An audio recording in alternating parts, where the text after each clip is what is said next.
Hello दोस्तों, सभी साथियों को मेरा प्यार भरा नमस्कार। आज दोस्तों हमारी व्याकरण वर्णमाला की क्लास 3 शुरू होने जा रही है। इसमें हमारा पहला क्वेश्चन है कि व्यंजन ध्वनियों का वर्गीकरण मुख्यतः कितने आधारों पर किया जाता है। इसमें ऑप्शन है 1, 2, 3 और 5। सॉरी दोस्तों, इसमें आपको आंसर दिख रहा है। सही आंसर क्या है? तो इसमें सही आंसर आप सबको दिख रहा है। इसमें सही आंसर है 2।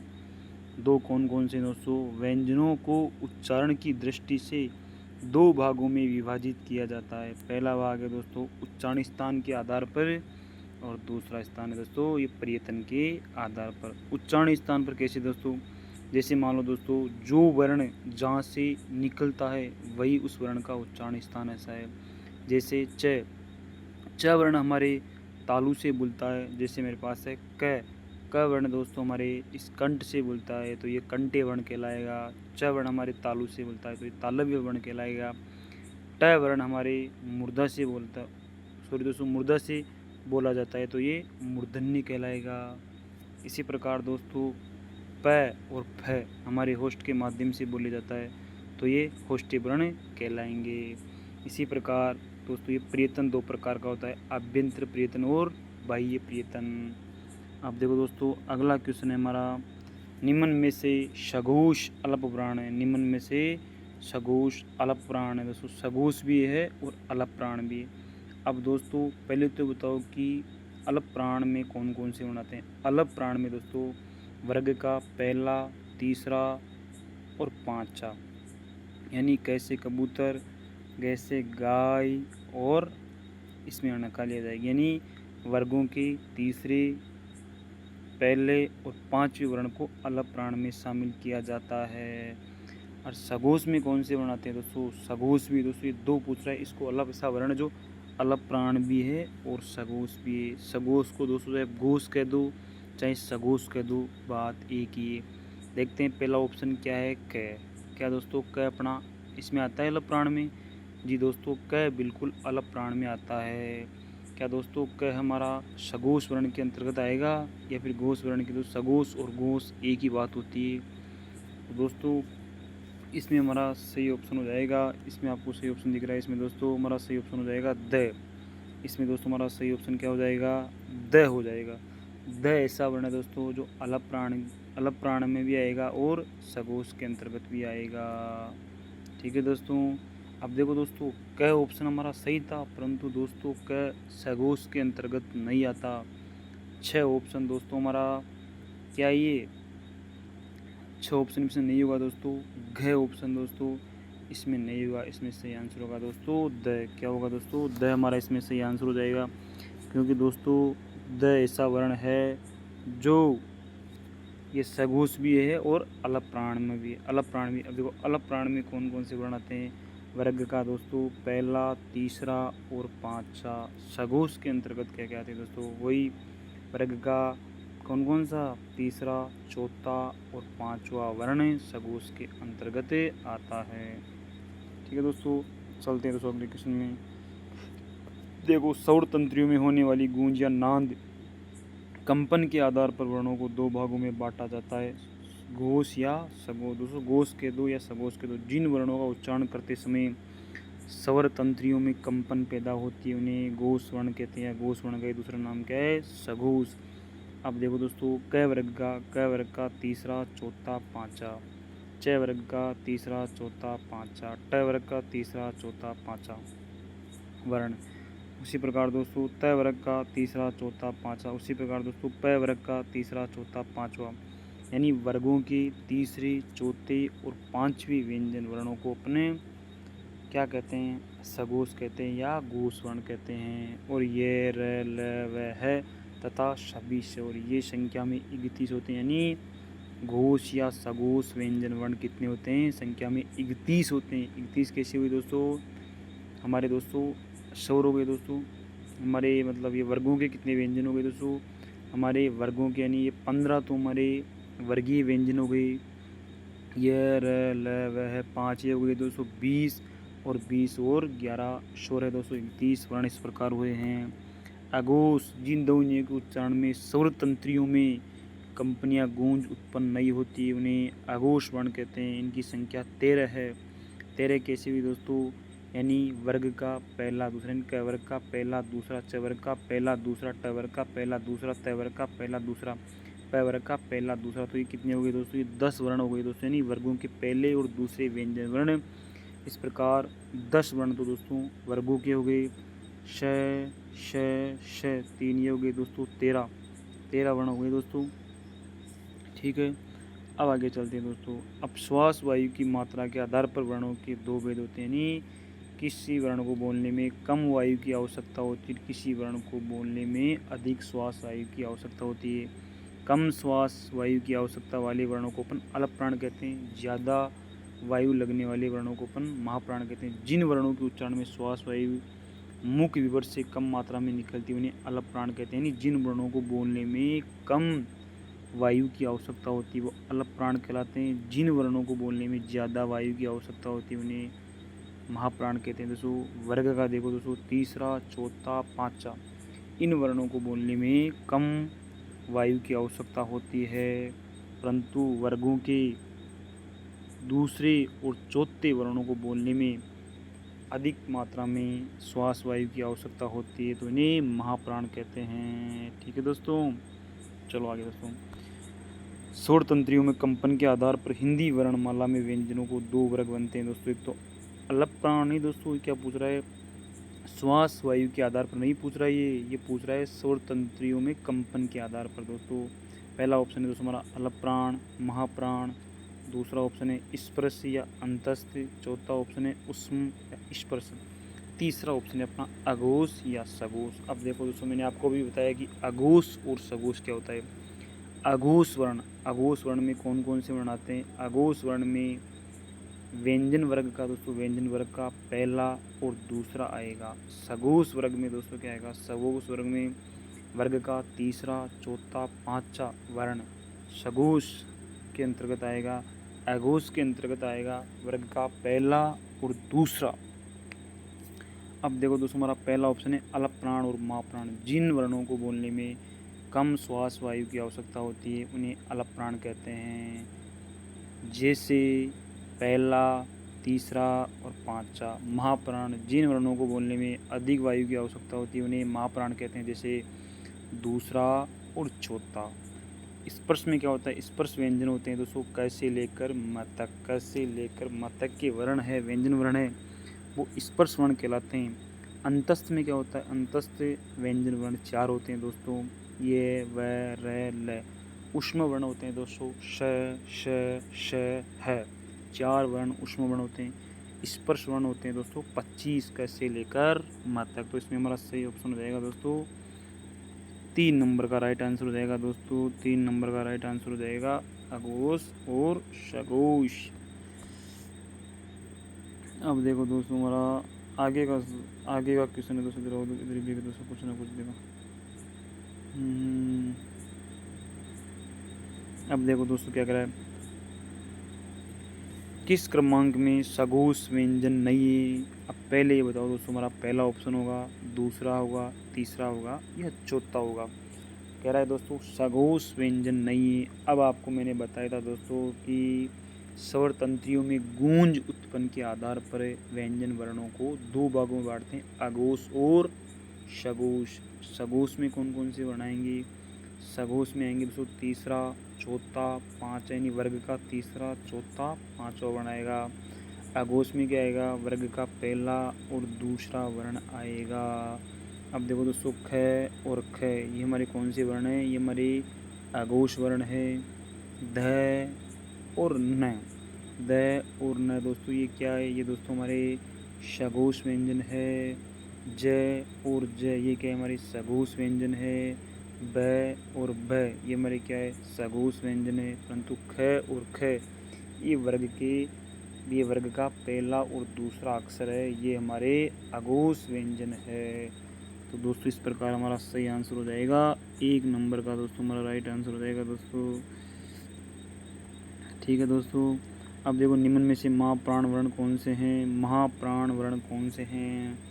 अब दोस्तों मैंने आपको बताया था कि प्राण वायु के आधार पर, श्वास वायु के आधार पर अपन वर्णों को दो भागों में बांट सकते हैं। व्यंजन वर्णों को दो भागों में बांट सकते हैं, एक तो अलप प्राण, एक महाप्राण। अलप प्राण में कौन से वर्ण आते हैं? जिन वर्णों को बोलने के लिए कम वायु की आवश्यकता होती है, कम श्वास वायु की आवश्यकता होती है, उन्हें अलप प्राण कहते हैं। जिन वर्णों को बोलने के लिए अधिक प्राण वायु की आवश्यकता होती है, उन्हें महाप्राण कहते हैं। अब हमारा पहला ऑप्शन है दोस्तों ख और ख, दूसरा ऑप्शन है क और च, तीसरा ऑप्शन है ये और र, चौथा ऑप्शन है हमारा त और द। अब दोस्तों इसका सही आंसर क्या हो जाएगा दोस्तों? इसका सही आंसर क्या हो जाएगा दोस्तों, बताइए। इसका सही आंसर हो जाएगा दोस्तों, इसका सही आंसर हो जाएगा दोस्तों हमारा, यानी वर्ग का दूसरा और चौथा अक्षर महाप्राण के अंतर्गत आते हैं। पहला, तीसरा, पांचवा ये अलप प्राण के अंतर्गत आते हैं। तो दोस्तों वर्ग का दूसरा और चौथा वर्ण आपको कहाँ दिखाई दे रहा है? पहले ऑप्शन में दिखाई दे रहा है। तो इसका राइट आंसर हो जाएगा 1 नंबर का दोस्तों, ख और घ। ठीक है दोस्तों, अगला देखिए दोस्तों। हाँ, कौन सा वर्ण दोस्तों, कौन सा वर्ण घोष नहीं है? कौन सा वर्ण घोष नहीं है? मैंने कहा था घोष कह दो चाहे सघोष कह दो, बात एक ही होती है। यानी स्वर तंत्रियों में गूंज के आधार पर वर्णों को दो भागों में बांटते हैं, सघोष और अघोष, सघोष वर्ण और अघोष वर्ण। अब देखो दोस्तों, सघोष कह दो चाहे घोष कह दो, इसमें आता है वर्ग का तीसरा, चौथा और पांचवा। ये, व, र, ल, ये भी इसी के अंतर्गत आते हैं। सभी स्वर भी सघोष वर्णों के अंतर्गत ही आते हैं। अब देखो दोस्तों, ए क्या है दोस्तों? ए हमारा क्या सघोष व्यंजन है? छ है, अ है या फिर ड है? तो दोस्तों हमारा जो आंसर हो जाएगा सही, यानी इसमें कौन सा अघोष वर्ण है? अघोष वर्ण है हमारा दूसरा। हमारा आंसर हो जाएगा दोस्तों 2 नंबर का, इसमें राइट आंसर हो जाएगा हमारा दोस्तों 2 नंबर का राइट आंसर हो जाएगा दोस्तों 6 क्या है दोस्तों? 6 दोस्तों हमारा क्या ये अघोष वर्ण है, ये अघोष वर्ण है।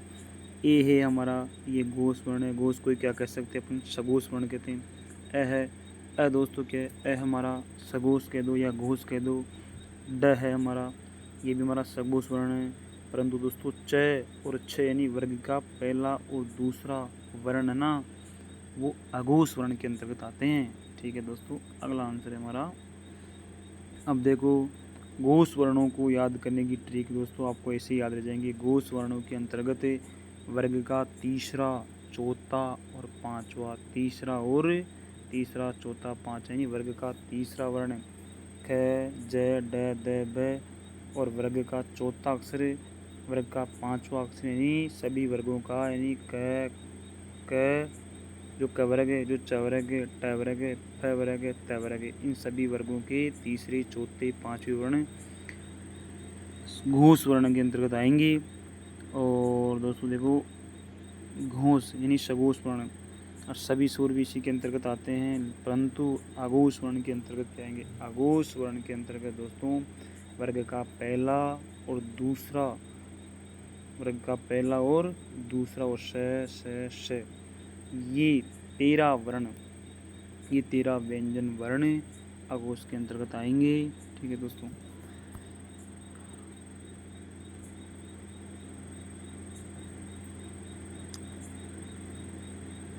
अब देखो अगला हमारा सवाल है दोस्तों, स्वर होते हैं, स्वर होते हैं, प्रश्न है हमारा स्वर होते हैं क्या दोस्तों? स्वर घोष होते हैं, अघोष होते हैं, अलप प्राण होते हैं या महाप्राण होते हैं?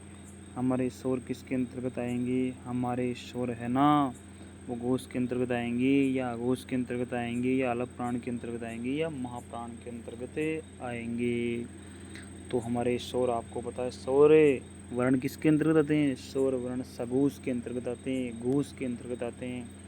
मैंने आपको बताया था कि सघोष या घोष के अंतर्गत वर्ग का तीसरा, चौथा, पांचवा, ये, व, र, ल है, सभी स्वर, ये 31 वर्ण सघोष के अंतर्गत आएंगे, घोष के अंतर्गत आएंगे।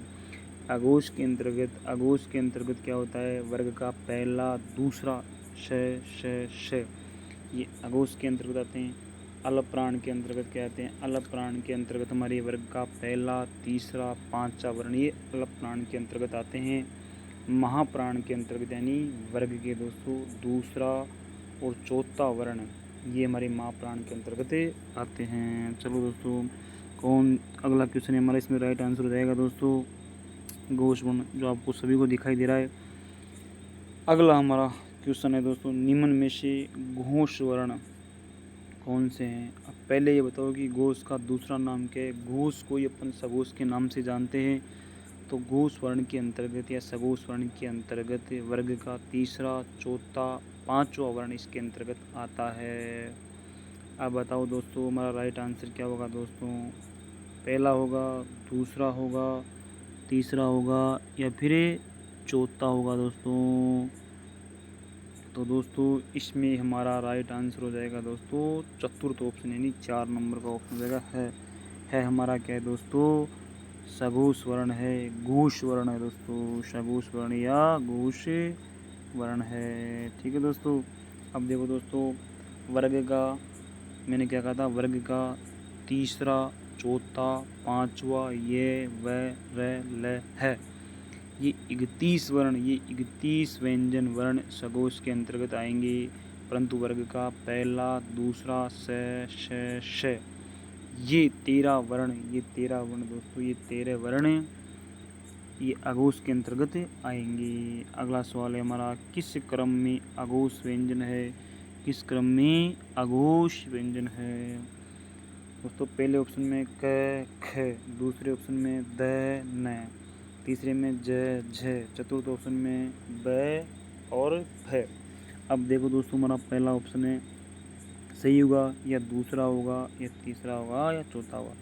तो दोस्तों इसमें हमारा सही आंसर हो जाएगा पहला, यानी अघोष व्यंजन है। अघोष व्यंजन के अंतर्गत क्या होता है? इसमें वर्ग का पहला और दूसरा अक्षर शामिल होता है, पहला और दूसरा वर्ण शामिल होता है, और श ये भी अघोष व्यंजन के अंतर्गत आते हैं। ये 13 वर्ण अघोष व्यंजनों के अंतर्गत गिने जाते हैं, परंतु वर्ग का तीसरा, चौथा, पांचवा ये व र ल है, ये 31 और सभी और ये 31 वर्ण सघोष या घोष वर्ण कहलाते हैं। ठीक है दोस्तों।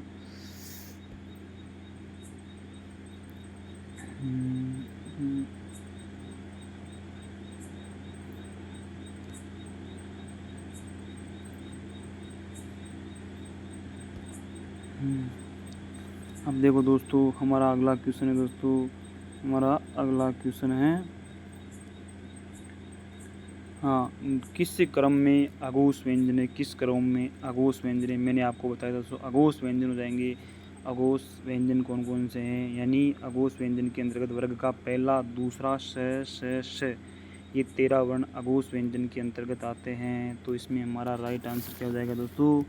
इसमें हमारा राइट आंसर हो जाएगा दोस्तों प और फ, क्योंकि वर्ग का पहला और दूसरा अक्षर किस में जाता है? अघोष व्यंजन के अंतर्गत जाते हैं। श ये भी अघोष व्यंजन के अंतर्गत आते हैं। तो इसमें हमारा राइट आंसर क्या हो जाएगा? इसमें हमारा राइट आंसर 3 नंबर का दोस्तों, 3 नंबर का ऑप्शन हमारा राइट आंसर हो जाएगा दोस्तों। चलते हैं दोस्तों अगला,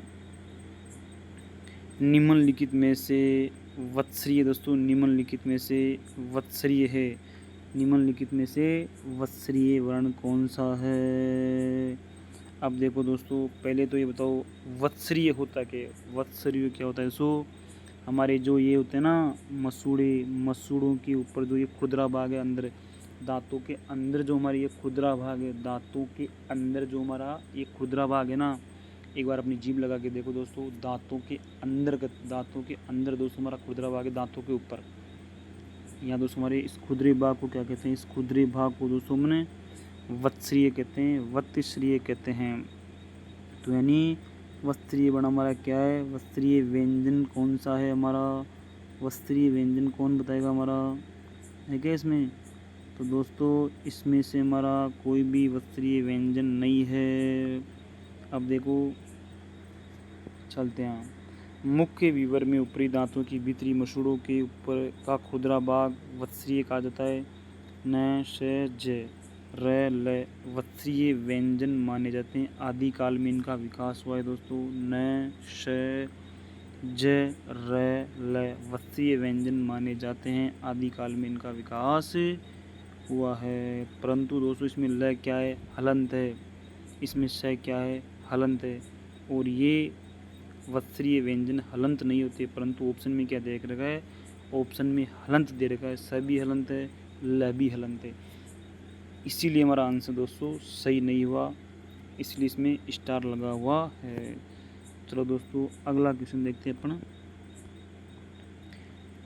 हाँ, उच्चारण स्थान की दृष्टि से इनमें से कौन सा व्यंजन तालव्य है? मैंने बताया था दोस्तों कि जिस वर्ण का उच्चारण जिस स्थान से होता है वही उस वर्ण का उच्चारण स्थान होता है। जैसे दोस्तों क हमारे कंठ से बोला जाता है, तो क का उच्चारण स्थान क्या है दोस्तों? कंठ है। ई का उच्चारण स्थान दोस्तों हमारा तालु है, तो ई का उच्चारण स्थान भी तालु कहलाएगा। ई यानी हमारी तालु से बोला जाता है, तो ई का उच्चारण स्थान भी तालु होगा। अब देखो दोस्तों एक सूत्र आता है। पहले दोस्तों ऑप्शन बताओ सही क्या होगा? त होगा, फ होगा, ज होगा या ब होगा? तो दोस्तों एक सूत्र आता है इच्चू यशानाम तालु, यानी ई छोटा ई हो चाहे बड़ा ई हो, चाहे ई कौन सा भी हो, छोटा हो चाहे बड़ा हो। चू यानी च वर्ग, चू यानी च वर्ग, च वर्ग में 5 अक्षर होते हैं दोस्तों, च वर्ग में 5 अक्षर होते हैं। ये से ये वाला और स से सलगम वाला, ये चार दोस्तों ये चार हमारे तालु से बोले जाते हैं। इच्चू यशानाम तालु, यानी ई छोटा ई बड़ा ई, चू वर्ग ये से यति वाला और सलगम वाला, ये हमारे तालु से बोले जाते हैं। अब देख लो दोस्तों चू वर्ग में कौन सा है दोस्तों?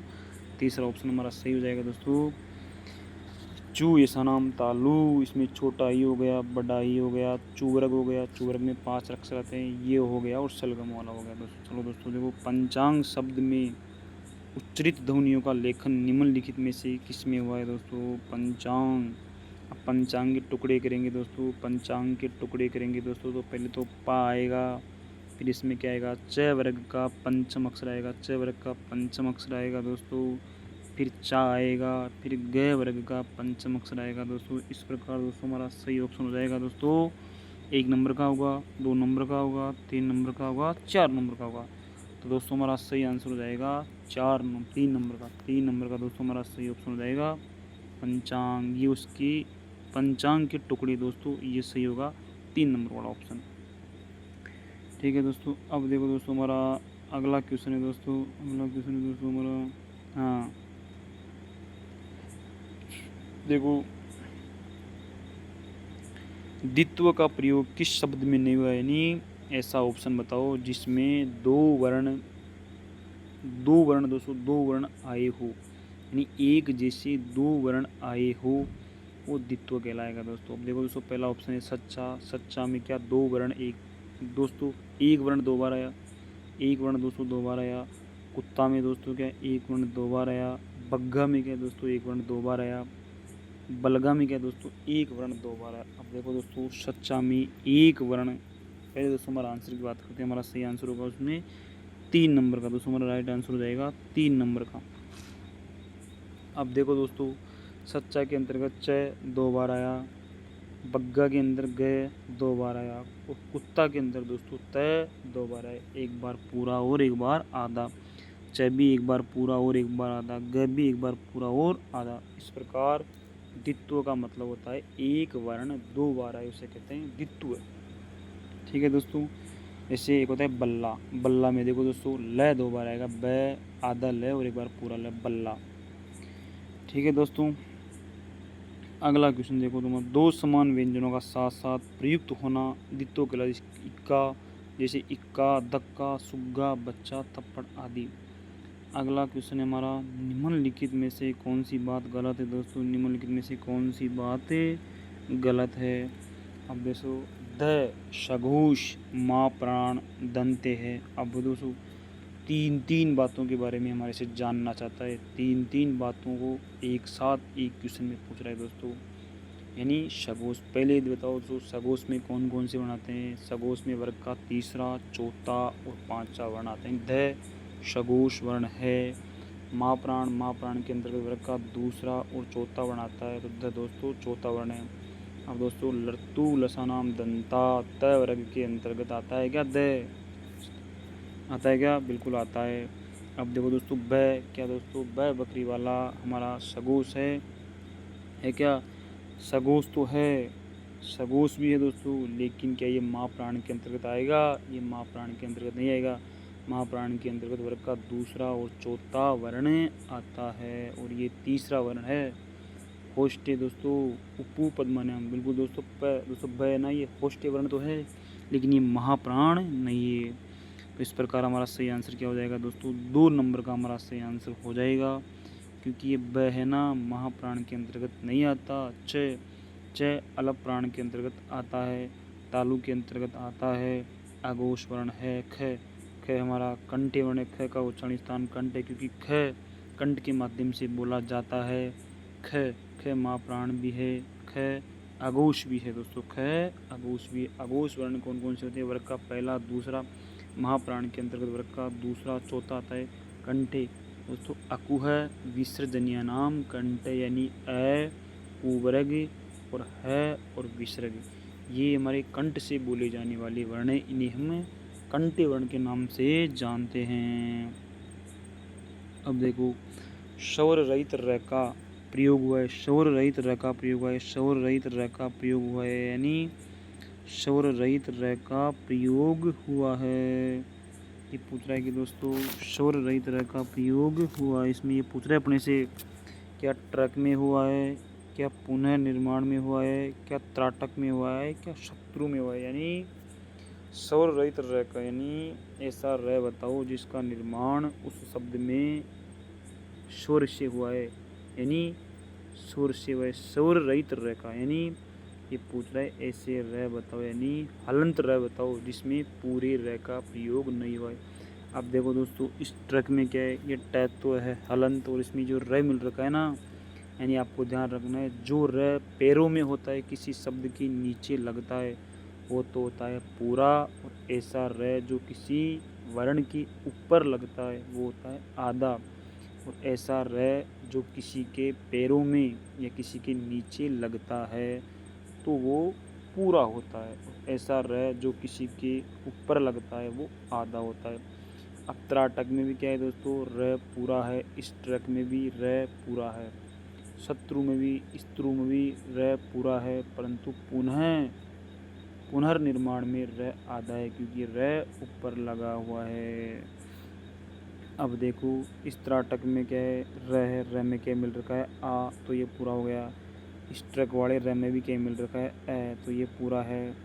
शत्रु वाले र में भी क्या मिल रखा है, ऊ, तो ये पूरा है, परंतु पुनर्निर्माण में र में कोई भी स्वर नहीं है, र हलंत है, र आधा है, तो इसलिए स्वर रहित र का प्रयोग हुआ है। तो हमारा सही आंसर क्या हो जाएगा?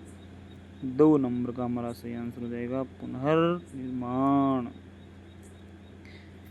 चलिए दोस्तों, अब दोस्तों अगले वाला सर अपना, इसकी व्याख्या देख सकते हो दोस्तों आप,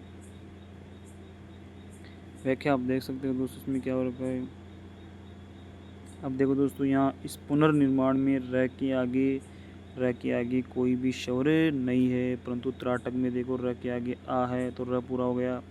शत्रु में देखो इस र के बाद में क्या है, ऊ, तो ये पूरा हो गया, परंतु पुनर्निर्माण में र के बाद स्वर नहीं आया, इसलिए ये हलंत है, आधा है। अब देखो अगले वाला अपना क्या है, यदि नीचे का होठ पूरी तरह काट दिया जाए तो किस ध्वनि के उच्चारण में कठिनाई होगी। अब देखो दोस्तों पहला ऑप्शन है ल, ब, ध, ख। तो दोस्तों बताओ ल कहाँ से बोला जाता है? ल कहाँ से? लर्तु लसानाम दंता, ल हमारे दांतों से बोला जाता है। उपू पद्मानान्याम होष्टो, तो दोस्तों पूवर्ग यानी पैवर्ग हमारे होष्टों से बोला जाता है। लर्तु लसानाम दंता, तैवर्ग हमारे दांतों से बोला जाता है। अकुह विसर्जनीय नाम कंठ, यानी कैवर्ग हमारे होठों से, कैवर्ग हमारे सॉरी दोस्तों कैवर्ग हमारे कंठों से बोला जाता है। तो यानी ब किस वर्ग में आता है? ब दोस्तों हमारे पैवर्ग में आता है। तो अगर हमारे होठ नहीं होंगे, क्योंकि प वर्ग का उच्चारण स्थान कौन है? प वर्ग कहाँ से बोला जाता है? प वर्ग हमारे होठों से बोला जाता है। इसीलिए दोस्तों अगर हमारे होठ को पूरी तरह काट दिया जाएगा तो प वर्ग हमारे से नहीं बोला जाएगा। ठीक है दोस्तों, तो इस प्रकार हमारा राइट आंसर हो जाएगा दोस्तों ब। ठीक है दोस्तों, अगला देखो दोस्तों एक बार कह रहा है कि उत्क्षिप्त ध्वनि का प्रयोग हुआ है। उत्क्षिप्त ध्वनि का प्रयोग हुआ है आरजू में या खसरा में या पढ़ाई में या जफर में दोस्तों।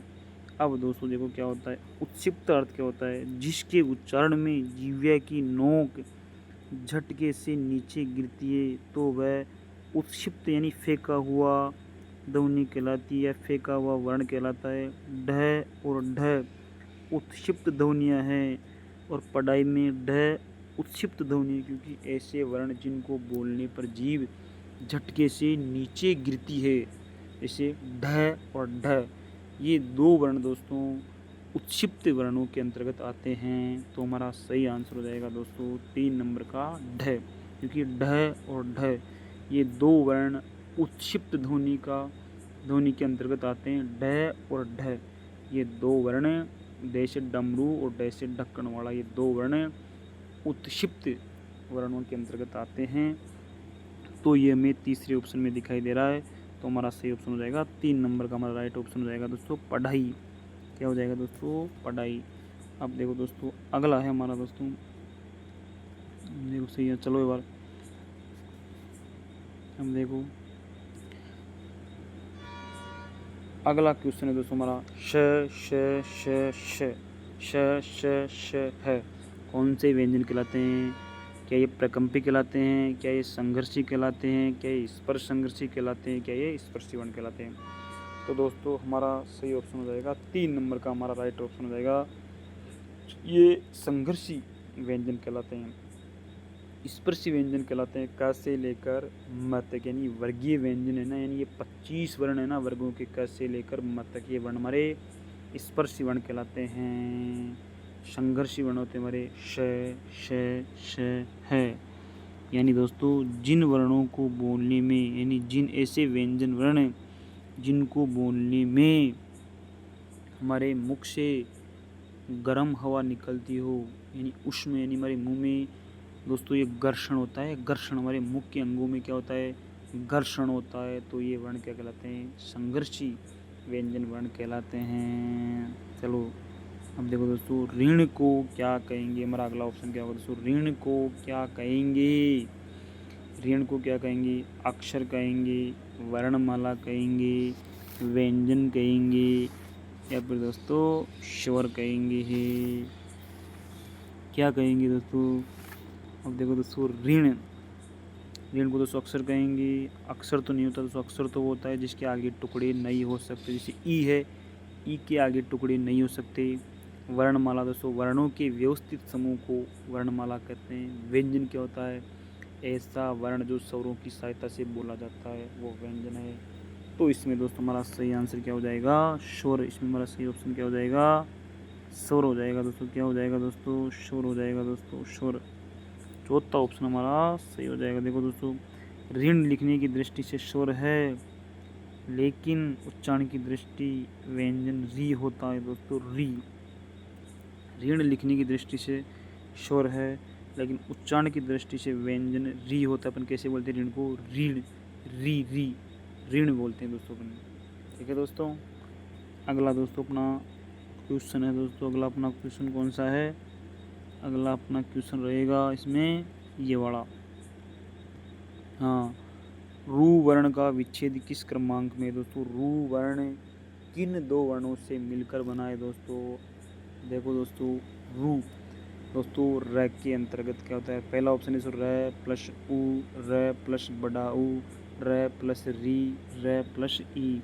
तो दोस्तों हमारा सही आंसर क्या होगा? हमारा सही आंसर हो जाएगा दोस्तों र प्लस बड़ा उ, यानी र हलंत है, इस हलंत र में यानी आधे र में बड़ा उ मिल गया तो क्या हो गया दोस्तों? रू। इस प्रकार अपन कह सकते हैं कि दोस्तों इसमें हमारा दूसरा ऑप्शन है सही हो जाएगा दोस्तों, हमारा दूसरा ऑप्शन है सही हो जाएगा। यहाँ हमारा सही आंसर हो जाएगा दोस्तों रू। ठीक है दोस्तों, अगले क्वेश्चन में देखते हैं दोस्तों अपन। किस क्रम में दोस्तों किस क्रम में पार्श्विक व्यंजन है? किस क्रम में पार्श्विक व्यंजन है? क्या ट है, क्या ठ है, क्या ल है, क्या च है? दोस्तों इसमें हमारा सही ऑप्शन हो जाएगा दोस्तों ल। इसमें हमारा सही ऑप्शन क्या हो जाएगा दोस्तों? ल हो जाएगा, यानी 3 नंबर का ऑप्शन हमारा सही हो जाएगा दोस्तों। अब देखो दोस्तों इसकी व्याख्या देखते हैं आगे क्या है। जिनके उच्चारण में जीव्या का अगला भाग मसूड़ों को छूता है और हवा पार्श्व या आसपास से निकल जाती है, वे पार्श्विक वर्ण कहलाते हैं। दोस्तों एक बार बोल कर देखो दोस्तों, ल ल ल ल। दोस्तों अपन ल बोलेंगे ना तो हमारी जीभ हमारे मसूड़ों को छूती है और हवा दोनों ओर से निकल जाती है, तो उसे क्या कहेंगे? इसी वर्ण को अपन क्या कहते हैं? पार्श्विक व्यंजन कहते हैं। पार्श्विक व्यंजन कौन सा है हमारा? केवल ल है। ल बोलते समय हमारी जीभ ऊपर मसूड़ों को छूती है और हवा दोनों ओर से बाहर निकल जाती है। अब देखो दोस्तों अगला क्वेश्चन है हमारा, जब र किसी व्यंजन के पीछे जाता है तो उसे वर्ण की स्थान मिलता है। जब र किसी व्यंजन के पीछे जाता है तो उसे वर्ण के स्थान मिलता है, यानी उस वर्ण को, यानी उस र को ना, तो उसे इस र को कौन सा स्थान? ये र ऊपर जाता है, नीचे जाता है, ऊपर जाएगा, नीचे जाएगा, मध्य में जाएगा या प्रारंभ में जाएगा? तो दोस्तों हमारा सही ऑप्शन क्या होगा? इसमें हमारा सही ऑप्शन हो जाएगा 2 नंबर का, यानी नीचे जाएगा। अब देखो तो इसकी व्याख्या देखते हैं अपने इसकी व्याख्या देखते हैं। इसकी व्याख्या के जब र यानी र में शोर होता है, र स्वर युक्त होता है तो उसे व्यंजन के नीचे स्थान मिलता है। यानी र पूरा होगा तो ये किसी वर्ण के नीचे जुड़ेगा। यदि र से पहले हलंत स्वर रहित व्यंजन हो, यानी र से पहले, यानी र अपने क्या है? र से पहले हलंत, यानी दोस्तों र वर्ण आधा होगा तो स्वर उसमें मिल जाएगा, परंतु र आधा नहीं होगा, यानी र पूरा होगा, र में पहले से स्वर मिला हुआ होगा तो क्या होगा? जैसे आगे देखो एक बार, श्रम है दोस्तों, श्रम में श र म। अब देखो दोस्तों इस र के पहले क्या है? र के पहले स्वर नहीं है तो र हमारे नीचे जुड़ेगा। देखो दोस्तों हमारे पास है ड्रग, इस ड में देखो दोस्तों ड आधा है तो र में स्वर मिल रखा है तो ये र इस ड में जुड़ जाएगा, ये नीचे हो जाएगा।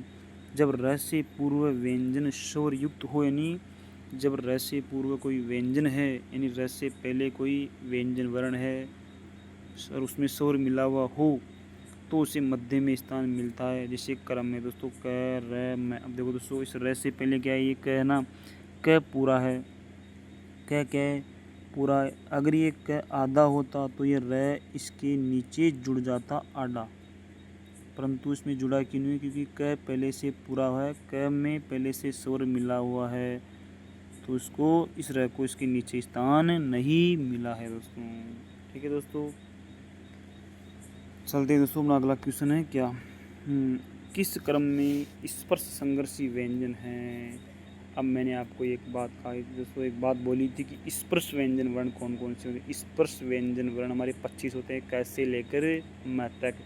संघर्षी कौन सा होता है? संघर्षी वर्ण में मैंने आपको बताया था कि श श श है। इन वर्णों को बोलने में हमारे मुख्य अंगों को संघर्ष करना पड़ता है। अब हमारा सही ऑप्शन क्या होगा? छ। क्या होगा? छ। क्या हो जाएगा? छ, है ना। अब देखो दोस्तों छ, इसमें हमारा सही ऑप्शन हो जाएगा दोस्तों 1 नंबर का हमारा इसमें राइट ऑप्शन हो जाएगा दोस्तों छ।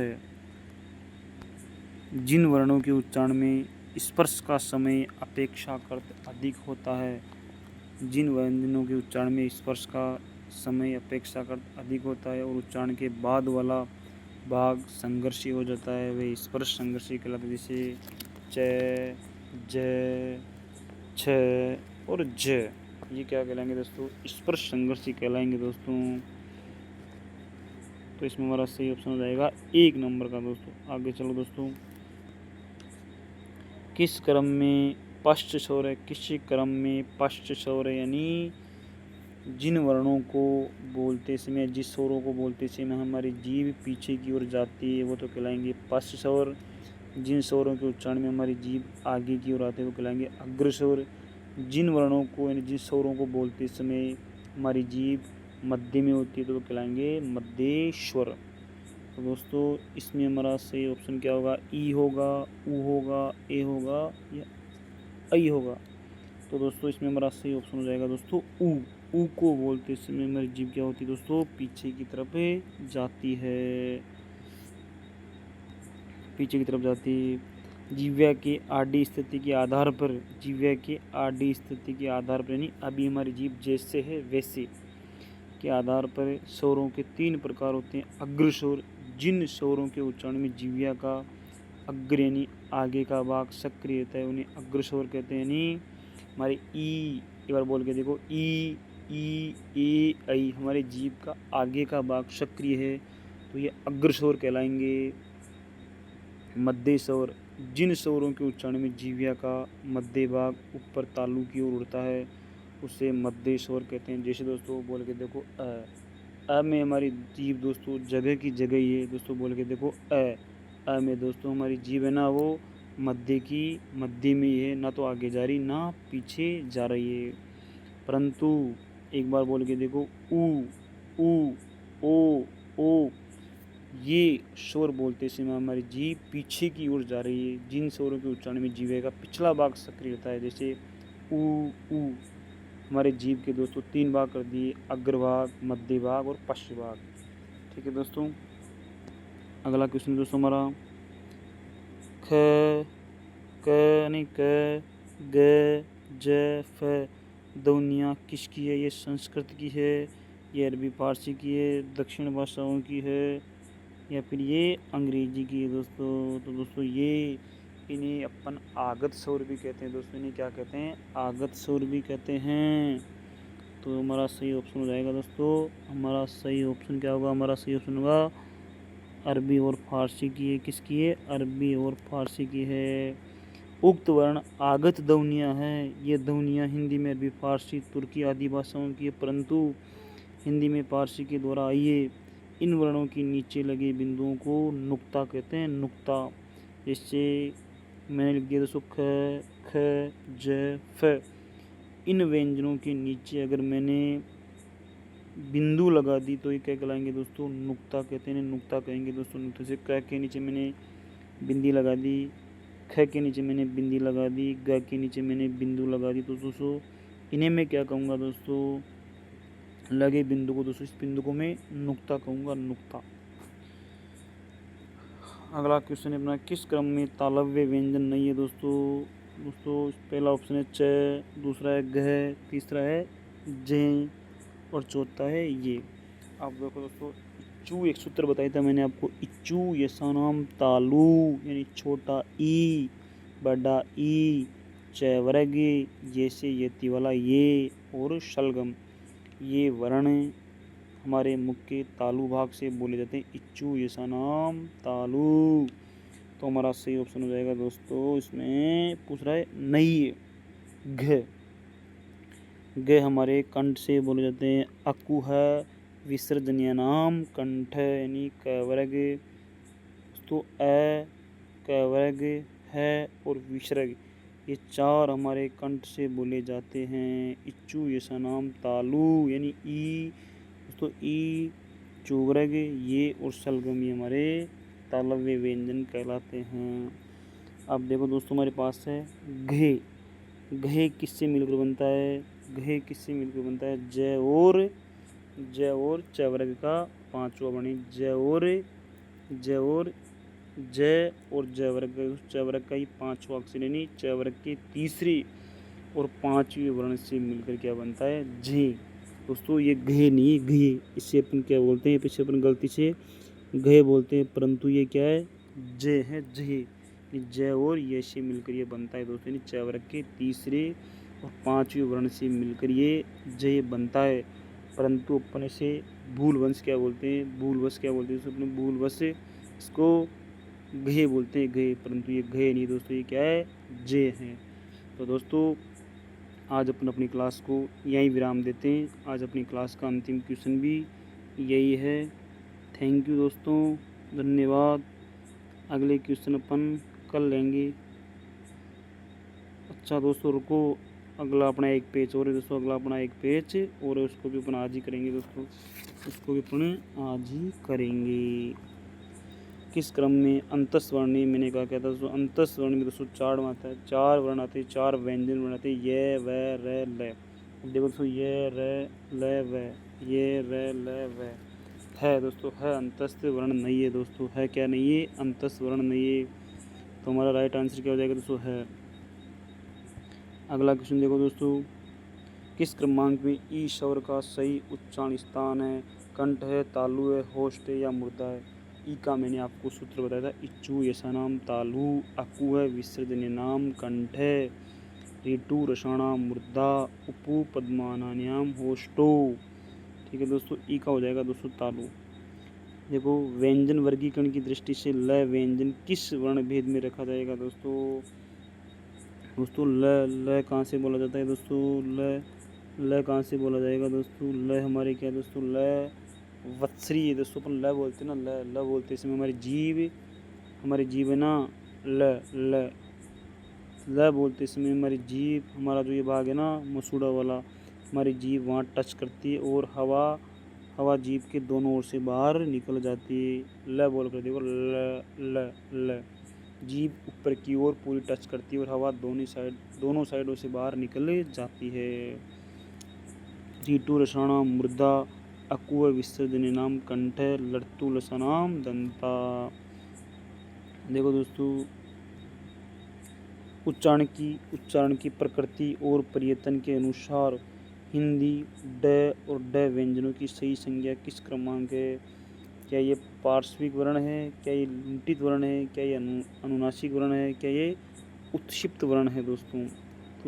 ड और ढ ये कौन से व्यंजन वर्ण है दोस्तों, ड और ढ दोस्तों ये पार्श्विक वर्ण है दोस्तों। क्या ये ढ और ढ ये कौन से वर्ण दोस्तों, ढ और ढ दोस्तों, क्या पार्श्विक व्यंजन है, क्या लुंठित है, क्या अनुनासिक है दोस्तों। ढ और ढ ये उत्क्षिप्त व्यंजन है, ढ और ढ ये क्या है, उत्क्षिप्त व्यंजन वर्ण है। और पार्श्विक क्या हो जाएगा दोस्तों, पार्श्विक वर्ण के अंतर्गत क्या आएगा, ल आता है दोस्तों, ल क्या आता है दोस्तों, ल आता है दोस्तों हमारा। पार्श्विक व्यंजन के अंतर्गत क्या आता है दोस्तों, हमारा ल आता है। ढ और ढ ये उत्क्षिप्त व्यंजन वर्ण कहलाते हैं दोस्तों। अगला क्वेश्चन है, किस शब्द में आई स्वर नहीं है। अब देखो दोस्तों, वैदिक में दोस्तों व के ऊपर डबल मात्रा है दोस्तों, ये इसमें आई स्वर है। पैतृक में दोस्तों पै के ऊपर दोस्तों डबल मात्रा है दोस्तों, इसमें आई स्वर मिला हुआ है। एक है दोस्तों ऐक्य में दोस्तों क्या हो दोस्तों, डबल मात्रा वाला है दोस्तों ये, इसमें भी दोस्तों आई स्वर है। परंतु दोस्तों सिने के अंतर्गत दोस्तों ए है, इसमें आई नहीं है, एक मात्रा वाला है दोस्तों ये। तो दोस्तों हमारा सही ऑप्शन क्या हो जाएगा दोस्तों, 4 नंबर का हमारा सही ऑप्शन है हो जाएगा दोस्तों। ठीक है दोस्तों, अब चलते हैं दोस्तों अपन अगला। प्यास शब्द का वर्ण विच्छेद होगा, प्यास शब्द का वर्ण विच्छेद होगा दोस्तों। देखो दोस्तों, प क्या है, आधा है, उसके बाद में क्या है दोस्तों, ये है, ये में क्या मिला हुआ है दोस्तों, आ मिला हुआ है। फिर उसके बाद में स है, स में क्या मिला हुआ है दोस्तों, अ मिला हुआ है। इस प्रकार दोस्तों हमारा सही ऑप्शन क्या हो जाएगा, 2 नंबर का प। दोस्तों प भी क्या है, आधा है, प में कोई शोर नहीं है। फिर क्या है, ये में क्या है दोस्तों, आ शोर मिला हुआ है। उसके बाद में क्या है दोस्तों, श के बाद में क्या है दोस्तों, ए। तो इस प्रकार हमारा 2 नंबर का राइट आंसर हो जाएगा दोस्तों। ठीक है दोस्तों, आगे चलते हैं अपन। किस शब्द में री शोर नहीं है दोस्तों। देखो ये क्या है दोस्तों, कृपा। इस कृपा में दोस्तों क्या है, री शोर है। आगे क्या है दोस्तों, ये कृष्ण है दोस्तों, कृष्ण में दोस्तों री शोर है। ये क्या है दोस्तों, दृष्टि, सृष्टि, इसमें भी क्या है दोस्तों, री होता है, री शोर है दोस्तों। परंतु रिवाज में दोस्तों, रिवाज में क्या है दोस्तों, र में छोटे ई की मात्रा मिल रखी है, मिल रखी है, र में छोटे ई की मात्रा मिल रखी है। तो इस रिवाज में दोस्तों ये री नहीं है दोस्तों, ये री नहीं है दोस्तों, ये र है। दृष्टि में री है, इस कृष्ण में री है, इस कृपा में री है दोस्तों। अगला वाला क्वेश्चन है, किस ध्वनियों को अनुस्वार कहा जाता है? किस ध्वनियों को अनुस्वार कहा जाता है? स्वर के बाद में आने वाली नासिक के ध्वनियों को कहा जाता है, स्वर के बाद में आने वाली नासिक के ध्वनियों को कहा जाता है। स्वतंत्र रूप से उच्चारित ध्वनियाँ, सुर के साथ आने वाली ध्वनियाँ, व्यंजन के बाद में आने वाली ध्वनियाँ। तो दोस्तों अनुस्वार क्या होता है? अनुस्वार दोस्तों क्या होता है? स्वर के बाद में आने वाली नासिक के ध्वनियाँ। अब देखो दोस्तों, एक तो होता है अनुस्वार और एक होता है विसर्ग। ये दोनों दोस्तों हमेशा स्वर के बाद ही जुड़ते हैं, हलंत व्यंजन के पीछे ये नहीं लगते हैं। जैसे मैंने लिखा दोस्तों राम, राम। अब दोस्तों म में क्या मिल रखा है दोस्तों? ए। इस म में क्या मिल रखा है? ए। तो ए के दोस्तों ए क्या है? अस्वर है, तो इस अस्वर के बाद या तो अनुस्वार लगेगा या विसर्ग लगेगा, परंतु हलंत व्यंजन वर्ण के पीछे ना तो अनुस्वार लगता ना ही दोस्तों विसर्ग लगता। स्वतंत्र रूप से, दूसरा ऑप्शन है स्वतंत्र रूप से उच्चारित ध्वनियाँ, ये तो स्वर कहलाएगी। स्वर के साथ आने वाली ध्वनियाँ ये व्यंजन कहलाते हैं दोस्तों। इन्हीं स्वरों की सहायता से ही व्यंजन वर्ण बोले जाते हैं। अब चलो दोस्तों, यानी कहने का मतलब ये है कि अनुस्वार और विसर्ग है ना, वो हमेशा स्वरों के बाद ही आते हैं, हलंत व्यंजनों के बाद इनका प्रयोग नहीं किया जाता है। ठीक है दोस्तों, कौन सा वर्ण होस्ट नहीं है? ऊ। क्या दोस्तों? ऊ, छोटा ऊ चाहे बड़ा ऊ, पैवरग हो, ये होस्ट वर्ण कहलाते हैं, होठ से बोले जाते हैं। अब दोस्तों वह वकार से दंतोष्टम, वह तो दोस्तों दांत और होस्ट से बोला जाता है, परंतु ऊ, बड़ा ऊ, पैवरग ये होठ से बोले जाते हैं। ठीक है दोस्तों, अब देखो हमारा अगला सवाल है दोस्तों, हमारा अगला सवाल है, चलते हैं अगले सवाल की तरफ। वर्णमाला में कुल व्यंजनों की संख्या कितनी है? वर्णमाला में कुल व्यंजनों की संख्या कितनी है? वर्णमाला में कुल व्यंजनों की संख्या कितनी है? वर्णमाला में कुल व्यंजनों की संख्या कितनी है? अब देखो दोस्तों, अपने पास आते कि वर्णमाला में कुल व्यंजनों की संख्या कितनी है। अपना क्वेश्चन होता दोस्तों कि हिंदी में कुल वर्ण कितने होते हैं? हिंदी में कुल वर्ण पूछने पर हमारा आंसर होता दोस्तों 52 हिंदी में, परंतु ये कुल व्यंजन पूछ रहे, तो कुल व्यंजनों की संख्या हो जाएगी 33। 33 भी कैसे होगी दोस्तों? हमारे पास 25 व्यंजन तो क्या है दोस्तों? स्पर्श व्यंजन, यानी कैसे लेकर मात्रा, यानी 25 तो हमारे स्पर्श व्यंजन हो गए, 4 हमारे अंतस्थ व्यंजन हो गए और 4 हमारे ऊष्म वर्ण हो गए। इस प्रकार 25 और 8 33 होते हैं। जो ध्वनियाँ स्वरों की सहायता से बोली जाती है उन्हें व्यंजन कहते हैं। मूर्धन्य ध्वनियाँ कौन सी दोस्तों?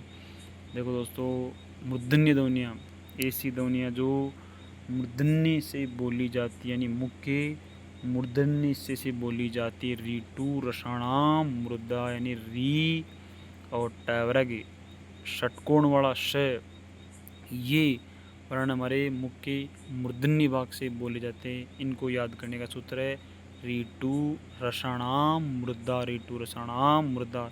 इस प्रकार हमारा सही ऑप्शन हो जाएगा 3 नंबर का ट, ठ, ड, ड। री, टैवरग, र और श का उच्चारण स्थान मूर्धन्य है। ड का उच्चारण स्थान क्या होगा? इसको कंठ में कहते हैं।